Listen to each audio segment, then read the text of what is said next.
Yeah, so I grew up in Detroit, Michigan. Obviously not the mecca of soccer, if you will. But my mother had me out in Grosse Pointe schools where soccer was something that they were offered at the local rec center. My mom had put me in baseball and a bunch of other sports, and nothing really could kind of keep my attention. And she had me playing soccer. I went out in the first game, scored a bunch of goals, and got in the car. And before we had even pulled out of the parking lot, I had fallen asleep. And the joke is, my mom's like, this is a sport that he's going to play the rest of his life because I had so much energy as a little kid. Grew up playing in the local leagues there in Michigan. Went all the way through playing, just your normal travel soccer, what it was at the time. And then got recruited to Oakland University, which at the time was a pretty big Division II school. But they were going through a transition period and transitioning from Division II to Division I. And so 1999 was my freshman year there. By the time I left, we were winning the Summit League at the time, year after year, and producing some really good players out of there. Get there, make it hard, go, good! From there, was lucky enough to get seen. I got invited to the MLS Combine. So in the 2004 MLS Draft, I was part of that combine with Freddie Adu and Clinton Dempsey, Michael Bradley. So I got to go out to Carson and take part of that, which was really cool. And ended up getting drafted to the LA Galaxy, which I remember the first thing that I kind of commented on was I was just happy to be going somewhere where it was warm. And that team was loaded, no chance of me playing in it.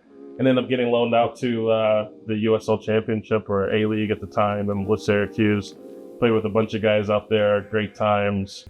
After 1 year, that team folded, and the Rochester Rhinos, which was kind of like the powerhouse team in that league at the time, they won the Open Cup just prior to that, bought a bunch of us, what they consider some of the top players from Syracuse over, and I ended up living in Rochester for the next 6-7 years, playing there, and kind of started a life there.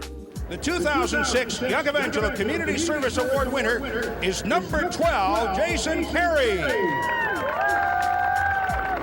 I'd always kind of filtered in and done youth coaching and things, like even when I was in college and stuff like that. But I started to kind of realize that there could be something in this, but I was so set on playing that I wasn't really ever fully focused on coaching. And then 2009, I got a phone call from my mother that my father was really sick, and I ended up moving out of Rochester back to Michigan. And at that same time, Oakland University, where I had played, was going through a coaching transition, and they asked if I'd like to come in and be the first assistant at my alma mater.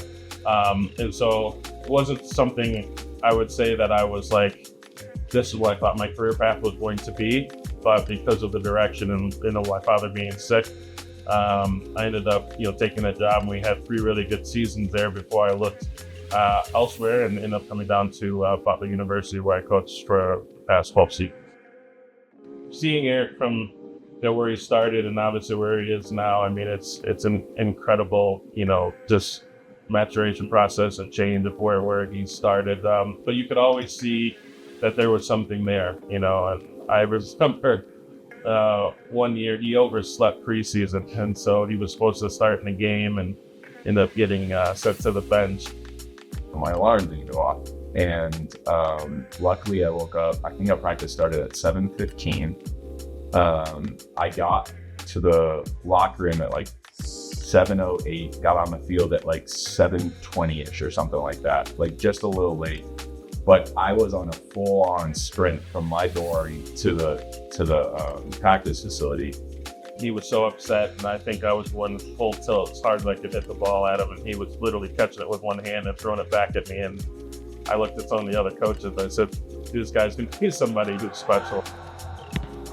I don't think I let him score, and I think I was just so mad at myself. But obviously, the naive Eric is going to put some blame on them, but it was all my fault. Go higher!